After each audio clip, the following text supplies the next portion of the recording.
Καλώς ήρθες στο Orbit. Είμαι η Τζέννη και αυτό είναι το 7ο επεισόδιο. Ένα podcast όπου παρατηρούμε τις κινήσεις όχι μόνο των πλανητών, αλλά και των δικών μας εσωτερικών κύκλων. Γιατί όλα κινούνται σε τροχιά και κάθε φορά που κάτι αλλάζει θέση, κάτι αλλάζει και μέσα μας. Σήμερα λοιπόν θα μιλήσουμε για την Αφροδίτη στο Λέοντα.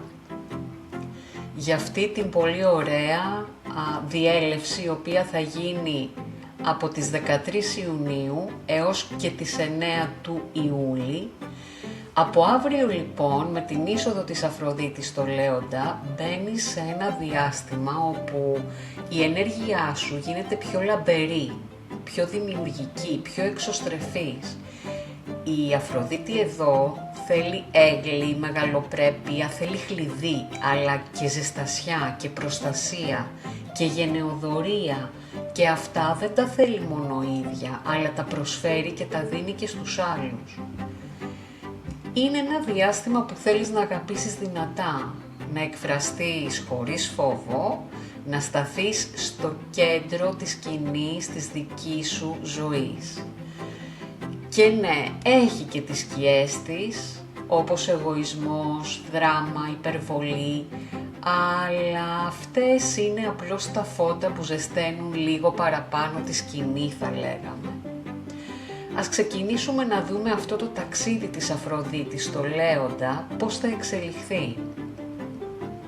Πολύ νωρίς, στις 16 Ιουνίου, κάνει εξάγωνο με τον ουρανό, στη δεύτερη μοίρα και 54 λεπτά από το Λέοντα στους Διδύμους. Ξαφνικά ανοίγματα, εκπλήξεις, σπίθες που ανάβουν χωρίς προειδοποίηση. Και εσύ νιώθεις τον αέρα να αλλάζει. Επηρεάζονται έντονα τα πρώτα δεκαήμερα, αλλά και εσύ που έχεις πλανήτες από τη 0 έως και την 5η μοίρα, του Λέοντα, των Διδύμων, του Υδροχόου και του Τοξότη, αλλά και όλα τα υπόλοιπα. Τι μπορεί να φέρει αυτό για σένα? Ξαφνικές ερωτικές ευκαιρίες, ξαφνικές ευκαιρίες σε έρωτες που εμφανίζονται σαν ηλεκτρική σπίθα, έρωτες εκεντρικούς, έρωτες πρωτότυπους, που αλλάζουν την καθημερινότητά σου, αλλάζουν τη δομή σου, αλλάζουν τη ζωή σου. Οικονομικές απολαβές ή λύσεις που δεν περίμενες, πρωτότυπες ιδέες, καινοτομίες, αλλαγές. Είναι εκπλήξεις που σε αναστατώνουν θετικά, σε ανεβάζουν. Οπότε να είσαι έτοιμος να γίνεις ο πρωταγωνιστής των καταστάσεων. 17 Ιουνίου. Η Αφροδίτη στη βόλτα της κάνει ένα τρίγωνο με τον Ποσειδώνα, ενώ ακόμη το εξάγωνο με τον ουρανό είναι ενεργό. Από την εκεντρικότητα στο όνειρο. Μια μέρα που στάζει κυριολεκτικά ρομαντισμό. Εδώ ο έρωτας φτάνει στο απόλυτο αποκορύφωμα. Οι πρωτότυπες ιδέες αποκτούν ρομαντισμό, πνευματικότητα, μαγεία. Οι σχέσεις περνούν από τη γέφυρα του εκεντρισμού στη λίμνη του ονείρου και νιώθεις ένα ψυχικό δέσιμο, νιώθεις μία ολοκλήρωση, έχεις την αίσθηση ότι ζεις κάτι που όντως μοιάζει με όνειρο.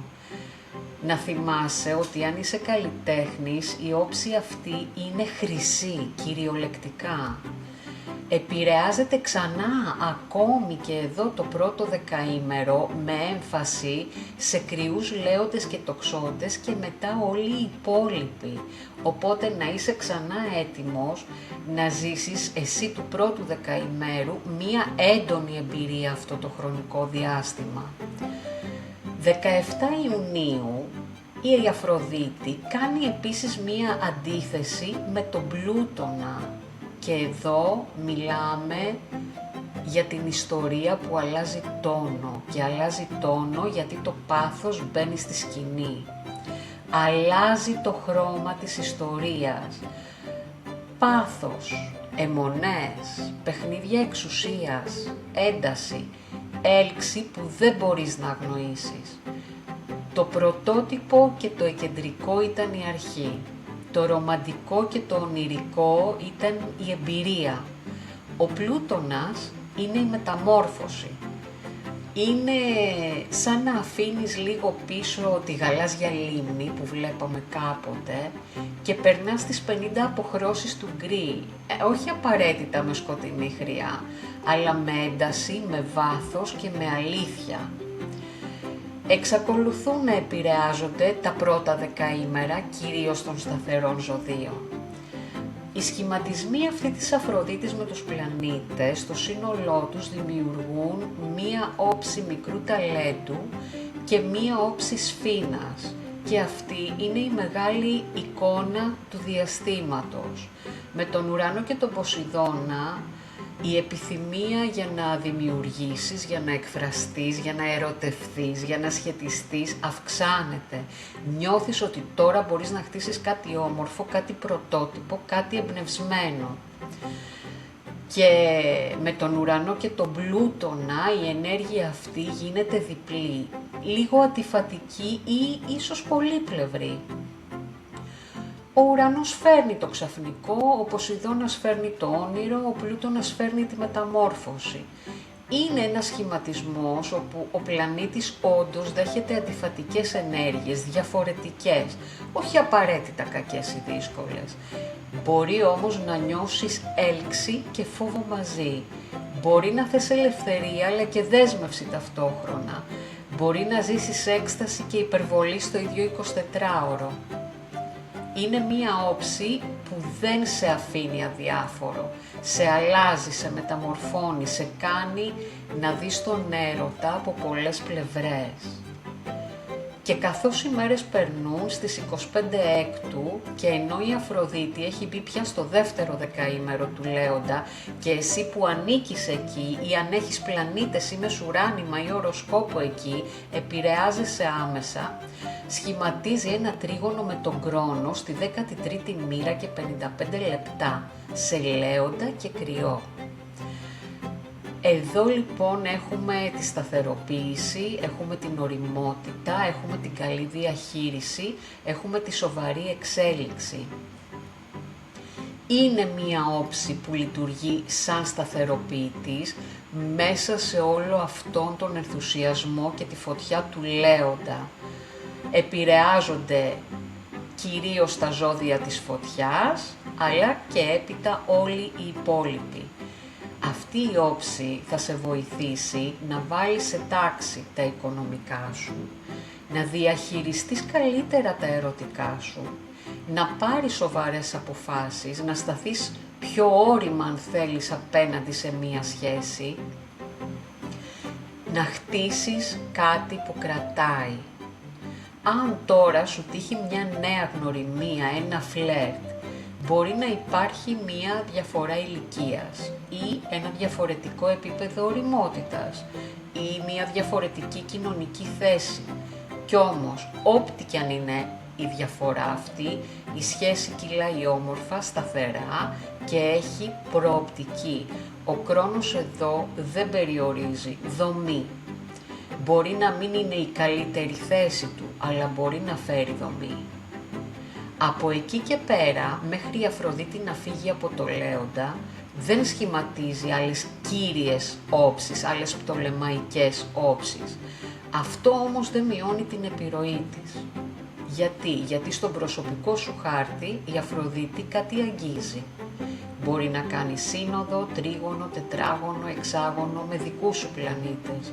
Μπορεί να ενεργοποιεί οίκους, κορυφές, σημεία.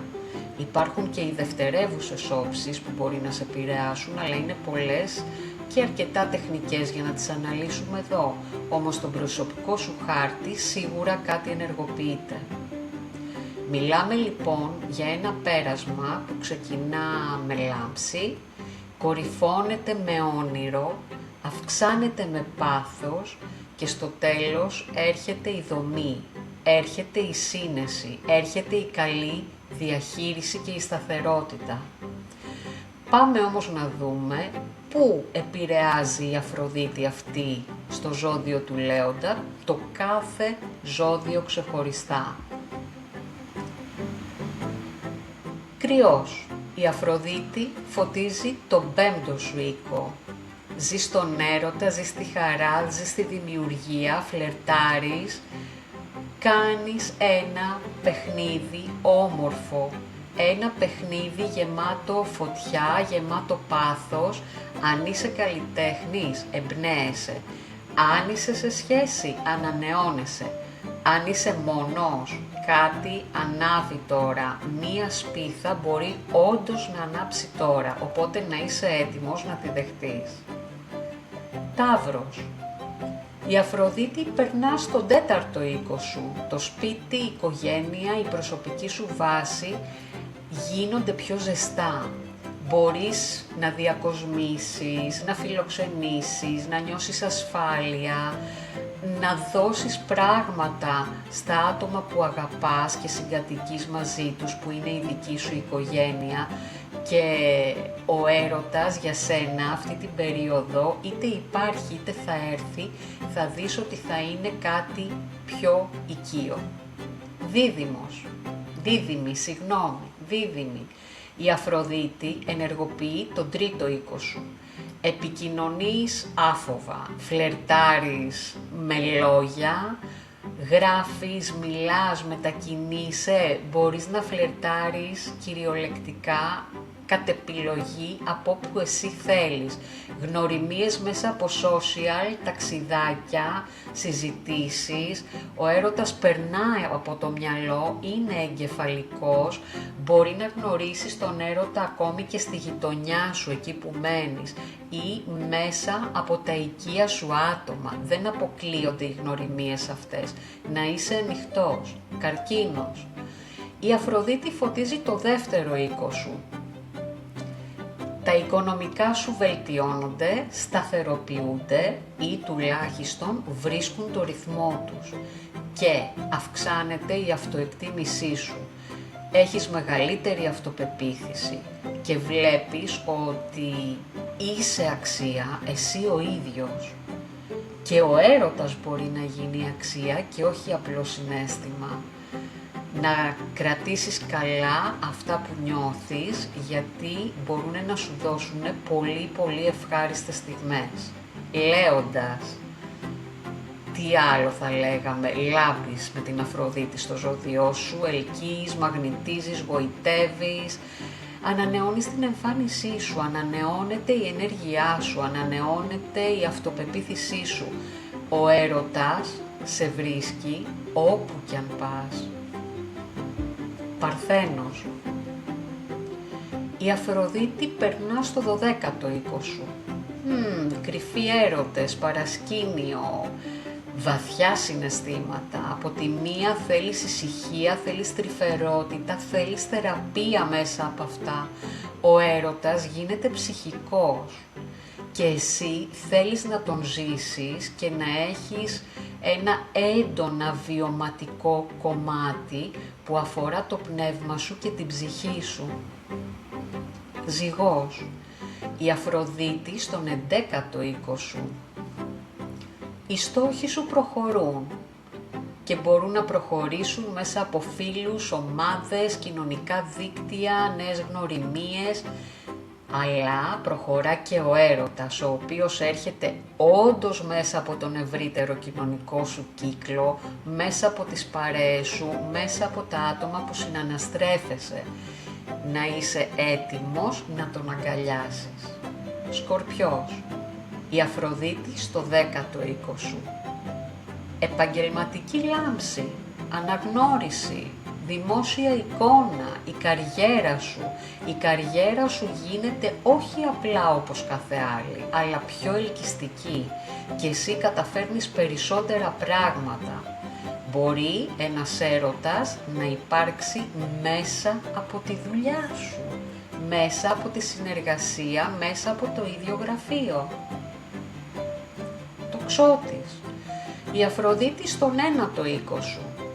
Ταξίδια, σπουδές, πνευματική ανάπτυξη, έρωτας ίσως με απόσταση, αλλά ανοίγεις τους ορίζοντές σου και ο έρωτας γίνεται μια περιπέτεια, αλλά μια περιπέτεια ευχάριστη, την οποία θέλεις να νιώσεις, θέλεις να βιώσεις, θέλεις να τη ζήσεις και στο τέλος θέλεις να την κατακτήσεις. Εγώκερος. Η Αφροδίτη στον 8ο οίκο σου. Πάθος, ένταση, κοινά οικονομικά, βαθιά συναισθήματα, μεταμορφώσεις. Υπάρχει μία έλξη η οποία δεν μπορείς να αγνοήσεις. Γίνεται έντονη, γίνεται παθιασμένα και ο έρωτας για σένα γίνεται κάτι πραγματικά μεταμορφωτικό. Υδροχόος. Η Αφροδίτη στον 7ο οίκο σου. Σχέσεις, συνεργασίες, γάμος, δεσμεύσεις.